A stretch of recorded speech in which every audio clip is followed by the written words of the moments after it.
Hello students, video class में आपका फिर से स्वागत है। लास्ट वीडियो क्लास में हमने चैप्टर 3 के इम्पॉर्टेंट क्वेश्चंस देखे थे। ठीक है, आज के वीडियो क्लास में हम देखने वाले चैप्टर 4, ठीक है, वंशागति और विविधता। ठीक है, इस चैप्टर के जो इम्पोर्टेंट क्वेश्चंस हैं जो आपके आने वाले बोर्ड एग्जाम के पॉइंट ऑफ व्यू से इम्पॉर्टेंट है।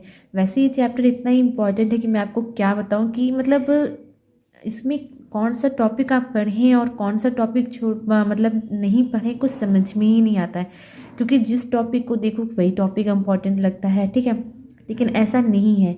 एक दो चीज़ें हैं इसमें, कुछ इंपॉर्टेंट टॉपिक्स हैं जो आपको पढ़ना है और उसमें हर साल क्वेश्चंस पूछता है। ठीक है, तो चलिए आज का वीडियो क्लास स्टार्ट करते हैं।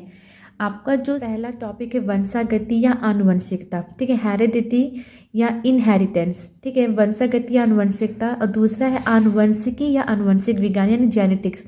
इन दोनों में फ़र्क पूछ लेता है। आनुवंशिकता और आनुवंशिकी, इनमें कंफ्यूज नहीं होइएगा। आनुवंशिकता आपका अलग चीज़ है, आनुवंशिकी आपका अलग चीज़ है। ठीक है, आनुवंशिकता मतलब जीवों में एक पीढ़ी से दूसरी पीढ़ी में जो लक्षण जाते हैं, ठीक है, माता पिता से जो उनकी संतान में लक्षण जाते हैं उनको हम बोलते हैं आनुवंशिकता। ठीक है, उसको हम क्या बोलते हैं, आनुवंशिकता बोलते हैं। और ठीक है, और जीव विज्ञान की वह शाखा जिसके अंतर्गत हम आनुवंशिकी लक्षणों का, आनुवंशिक लक्षणों का अध्ययन करते हैं, ठीक है, उनको हम बोलते हैं आनुवंशिकी बोलते हैं। ठीक, कंफ्यूज नहीं होएगा। आनुवंशिकता आपका अलग है, इनहेरिटेंस आपका अलग चीज़ है, जेनेटिक्स आपका अलग चीज़ है। ठीक है, तो इन दोनों के बारे में अच्छे से पढ़ लीजिएगा। तीसरा इसी से रिलेटेड, ठीक है, और विभिन्नता यानी वेरिएशन एक अलग चीज़ है। ठीक है, एक ही माता पिता के आप देखते हैं, माता पिता तो एक ही रहते पर जो उनकी संतान होती है वो क्या होती है, भिन्न भिन्न होती है, तो उसी को हम विभिन्नता बोलते हैं। ठीक है, और यही जो विभिन्नता धीरे धीरे इकट्ठा होते हुए एक नई जाति की उत्पत्ति करती है।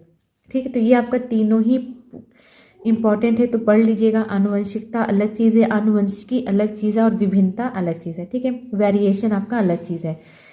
ठीक, अगला जो आपका टॉपिक है मेंडलीय वंशागति यानी मेंडलवाद जो है, आपको इसको भी बहुत ही अच्छे से पढ़ना है, क्योंकि मेंडल से हर साल मतलब आपका कुछ ना कुछ पूछ ही लेता है। ठीक है, तो इनका जैसे मेंडल का फुल फॉर्म क्या है, ग्रेगर जॉन मेंडल, इसके बारे में पूछ लेता है।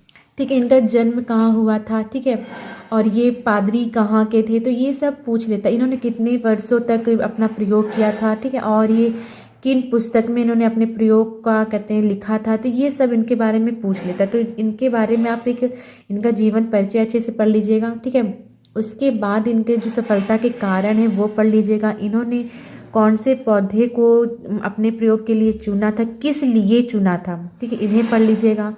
और इनके जो संकरण हैं, ठीक है, इनके जो प्रयोग है उनके बारे में पढ़ लीजिएगा, क्योंकि उन्होंने एक संकर संकरण कराया था, दो संकर संकरण कराया था। ठीक है, जब हम एक ही लक्षणों के साथ कहते हैं संकरण कराते हैं तो उसे हम एक संकर संकरण बोलते हैं, और जब हम दो विपरीत लक्षणों को लेकर संकर कराते हैं, उनमें मतलब करवाते हैं, तो उनको हम द्विसंकर बोलते हैं। ठीक है, इनके जो 3 नियम हैं, मेंडल के जो 3 नियम हैं, ठीक है, उसको पढ़ लीजिएगा अच्छे से। इनके जो तीनों नियम है, प्रभाविता का नियम, पृथक्करण का नियम, स्वतंत्र अपव्यूहन का नियम। ठीक है, इन तीनों नियम के बारे में अच्छे से पढ़ लीजिएगा। लॉ ऑफ डोमिनेंस, प्रभाविता का नियम क्या कहता है, जब हम एक ही साथ प्रभावी और अप्रभावी लक्षणों का संकरण कराते हैं, ठीक है, और जब प्रथम पीढ़ी में प्रभावी लक्षण अपने को दर्शाता है तो उसको हम प्रभाविता का नियम कहते हैं। ठीक है, तो ये तीनों नियम भी बहुत इंपॉर्टेंट है। ठीक है, आपके जो मटर के 7 लक्षण हैं उसमें प्रभावी कौन सा लक्षण है, अप्रभावी कौन सा लक्षण है, उसको भी पढ़ लीजिएगा। एक संकर संकर क्रॉस का जो कहते हैं डायग्राम है उसको अच्छे से देख लीजिएगा, द्विसंकर का भी डायग्राम अच्छे से देख लीजिएगा, और उसका रेशियो देख लीजिएगा कि मतलब संकरण कराने के बाद प्रभावी कितने पौधे होते हैं और अप्रभावी कितने पौधे होते हैं, उनका अनुपात कितना होता है, उसे भी अच्छे से आप देख लीजिएगा, रट लीजिएगा। उसके बाद आपको जो मेंडल में पढ़ना है वो मेंडलीय अनुपात से विचलन। ठीक है, मतलब ऐसे कौन कौन से जो लक्षण हैं जो मेंडल के मतलब कौन कौन से हैं जो मेंडल के नियम को फॉलो नहीं करते, जैसे आपका अपूर्ण प्रभाविता हो गया। ठीक है, उसमें आपको पढ़ लीजिएगा कि अपूर्ण प्रभाविता किसमें हमें दिखता है, गुलाबास के पौधे पे। ठीक है, इस पे जब हम लाल और सफ़ेद यानी प्रभावी और अप्रभावी का संकरण कराते हैं तो एक हमें नया पौधा मतलब एक नया पुष्प मिलता है, कहते हैं, जिसमें प्रभावी और अप्रभावी के लक्षण होते हैं, और वो किस कलर का होता है, गुलाबी होता है। ठीक है। तो इसको भी आप अच्छे से पढ़ लीजिएगा, सहप्रभाविता, ठीक है, उसमें समप्रभाविता, सहप्रभाविता या समप्रभाविता, ठीक है। इसमें जब दो एक ही साथ दो प्रभावी लक्षण आ जाते हैं तो क्या होता है, ठीक है। फिर उसके बाद आपको जो कहते हैं बहुविकल्पी जीन्स, ठीक है, उनमें सहप्रभाविता, बहुविकल्पी जीन्स का जो कहते हैं आपका ह्यूमन ब्लड ग्रुप है, ठीक है, उसमें आपको दिख जाता है बहुविकल्पी ब्लड ग्रुप, मतलब ब्लड तो उसका एक ही रहता है, उस पर उसमें ग्रुप कई हो जाते हैं आपका, ठीक है।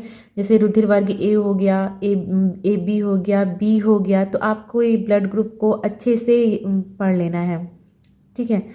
इसमें आपका क्वेश्चन इस तरह पूछता है कि अगर रुधिर वर्ग एक समयुग्मी पुरुष है और रुधिर वर्ग ओ वाली स्त्री से शादी करने पर उसकी सभी संतानें किस रुधिर वर्ग की होंगी, इस प्रकार से इसमें पूछता है, ठीक है। तो इसको भी आप अच्छे से रट लीजिएगा, देख लीजिएगा, समझ लीजिएगा, ठीक है। तो ओवरऑल एक तरह से आपको मेंडल पूरी तरह से ही पढ़ना है, क्योंकि मेंडल में आपको कहीं से भी प्रश्न पूछ सकता है, तो आपको मेंडल अच्छे से तैयार करना है। उसके बाद आपको गुणसूत्र पढ़ना है, क्रोमोसोम्स, ठीक है, मानव में कितने क्रोमोसोम्स होते हैं, गुणसूत्रों की संख्या कितनी होती है, गुणसूत्र हम किसे कहते हैं, ठीक है, इसको किसने इसका नाम दिया था, तो इसके बारे में भी आप पढ़ लीजिएगा, ठीक है। जैसे मनुष्य में गुणसूत्रों की संख्या कितनी होती है, 46 होती है, ठीक है।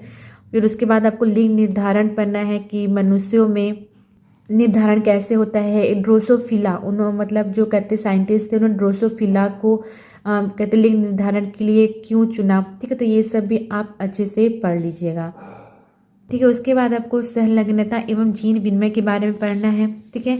उसके बाद नेक्स्ट टॉपिक आपका जो है लिंग संलग्न वंशागति, ठीक है। इसको तो ये बहुत ही इंपॉर्टेंट, आपका हर साल इसमें से क्वेश्चंस पूछता है कि लिंग संलग्नता क्या है, इसकी वंशागति किस प्रकार होती है, ठीक है। और आपका जो मानव गुणसूत्र प्रारूप ह्यूमन कैरियोटाइप, ठीक है, जो मनुष्य में जो गुणसूत्रों का प्रारूप कैसा है, जैसे ठीक कहते हैं मनुष्यों में कहते हैं 2 प्रकार के आपको जो कहते हैं गुणसूत्र पाए जाते हैं, 23 जोड़े गुणसूत्र होते हैं, ठीक है।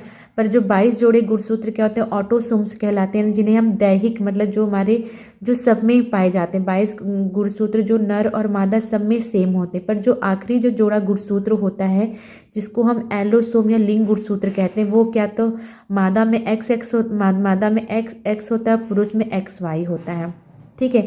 तो इनसे उत्पन्न रोग, ठीक है, कुछ रोग ऐसे होते हैं जो ऑटोसोम्स में हो पाए जाते हैं, कुछ रोग ऐसे होते हैं जो लिंग में पाए जाते हैं। तो इन जितने भी रोग हैं इन सब के बारे में, ठीक है, आपका जो ऑटोसोम्स इन सब के बारे में अच्छे से पढ़ लीजिएगा। जैसे आपको ऑटोसोम में Patau syndrome, Eduardo syndrome, down syndrome, ठीक है, इन सब के बारे में अच्छे से पढ़ लीजिएगा। आपका जो टर्नर सिंड्रोम है, ठीक है, और लिंग संलग्न रोग में जैसे आपको हीमोफीलिया है, वर्णांता है और दात्र हसिया का रोग है, ये सब भी आप मतलब जितने भी इस तरह के रोग टाइप के सब वर्णांता, हीमोफीलिया, इन सब के बारे में हर साल पूछता है। टर्नर सिंड्रोम, डाउन सिंड्रोम, ये सब पूछ लेता है, ठीक है। तो इन सब टॉपिक्स को आप अच्छे से तैयार कर लीजिएगा। अब चलते हैं आपके जो NCERT की बुक में जो दिया हुआ है उनमें कौन कौन से इंपॉर्टेंट क्वेश्चन है जो आपको रेडी करने हैं, ठीक है। तो इसमें आप पहले क्वेश्चन पे टिक लगाइएगा, पहला क्वेश्चन टिक लगाइए, मेंडल द्वारा प्रयोगों के लिए मटर के पादप चुनने से क्या लाभ हुए, ठीक है। मतलब ये पूछ रहा है कि उन्होंने मेंडल ने जो मटर के पौधे चुने उससे उन्हें क्या मतलब जो उन्होंने मतलब इसमें आप पढ़िएगा कि मटर के पौधे उन्होंने क्यों चुना, ठीक है। क्योंकि ये 1 वर्षीय पौधा था, आराम से इसको क्यारी में या किसी बाग में आराम से उगाया जा सकता था, ठीक है। इसमें जो लक्षण थे बहुत सारे विभिन्न लक्षण मिलते थे इनको, ठीक है, यानी जो प्रभावी अप्रभावी लक्षण थे बहुत सारे, मतलब बहुत सारे, और इनमें स्वपरागण आराम से कराया जा सकता था, ठीक है। तो इसलिए बहुत सारे जो कहते हैं कारण हैं जिसकी वजह से इन्होंने मटर के पौधे को चुना, ठीक है। दूसरे क्वेश्चन पे टिक लगाइएगा, प्रभाविता और अप्रभाविता, समयुग्मजी और विषमयुग्मजी में क्या अंतर है, एक संकर और द्विसंकर क्या है, ठीक है। इनको आप अच्छे से इनमें अंतर क्या है अच्छे से पढ़ लीजिएगा। उसके बाद आप लगाइएगा क्वेश्चन 4 पे टिक, ठीक है, एक संकर क्रॉस क्या है, ठीक है। उसके बाद आप लगाइएगा क्वेश्चन नंबर 5 पे टिक लगाइएगा, ठीक है। उसके बाद लगाइए क्वेश्चन नंबर 6 पे टिक लगाइएगा। उसके बाद आप आइएगा क्वेश्चन नंबर 9 पे टिक लगाइएगा, ठीक है। फिर उसके बाद आप लगाइए क्वेश्चन नंबर 11, क्वेश्चन नंबर 12, उसके बाद question number 13, question number 14, question number 15 and question number 16। ठीक है ना। मैंने क्या बताया था आपको कि ये चैप्टर इतना इम्पोर्टेंट है कि इसमें नहीं समझ में आता कि आप क्या पढ़ें और क्या ना पढ़ें। ठीक है, तो एक तरह से आप ओवरऑल ये पूरा चैप्टर ही इम्पोर्टेंट है, तो आप अच्छे से पढ़ लीजिएगा। लेकिन जिन टॉपिक्स को मैंने बताया है उन पे थोड़ा ज़्यादा ध्यान दे लीजिएगा, बाकी तो आप पूरा चैप्टर ही पढ़ लोगे तो कोई प्रॉब्लम नहीं है। तो इसलिए जो थोड़ा सा जो मैंने बताया उन पे अच्छे से पढ़ लीजिएगा, और बाकी तो ओवरऑल पूरा चैप्टर आप रेडी कर लीजिएगा। ठीक है, तो और इम्पॉर्टेंट क्वेश्चंस और इम्पॉर्टेंट टॉपिक्स के साथ मिलते हैं नेक्स्ट वीडियो क्लास में। तब तक के लिए बाय बाय।